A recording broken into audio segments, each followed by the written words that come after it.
దోచుకుంటాడు. మనల్ని దొర దోచుకుంటే దొరని గోల్కొండ నవాబు దోచుకుంటాడు. ఆ నవాబును ఢిల్లీలో ఉండే మొఘల్ చక్రవర్తి.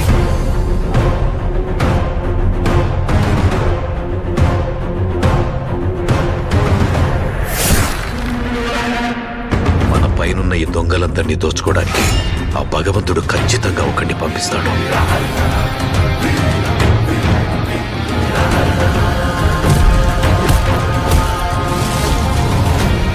రాక్షసుల్ని వేటాడే బ్రహ్మ రాక్షసుడు వచ్చాడ్రా.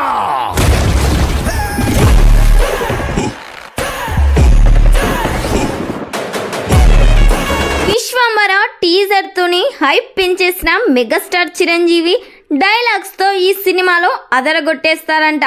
వశిష్ఠ కూడా విశ్వంబర సినిమా కోసం 500 కోట్ల బడ్జెట్ పెడుతున్నారు. ఫస్ట్ సాంగ్ రిలీజ్ చేసి మెగా ఫ్యాన్స్ నైతే ఫుల్ ఖుషి చేశారు. ఈ సినిమా షూటింగ్ చివరి దశలో ఉంది.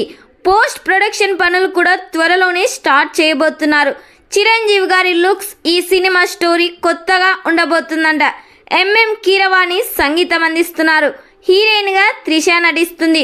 త్వరలోనే ఈ సినిమా నుండి మరో టీజర్ అయితే రిలీజ్ చేసే ప్లాన్ చేస్తున్నారు మూవీ మేకర్స్. మరి ఈ సినిమా థియేటర్స్ లో రిలీజ్ అయితే ఎన్ని కోట్లు కలెక్ట్ చేస్తుందని మెగా ఫ్యాన్స్ ఎక్స్పెక్ట్ చేస్తున్నారో ఖచ్చితంగా కామెంట్ చేయండి.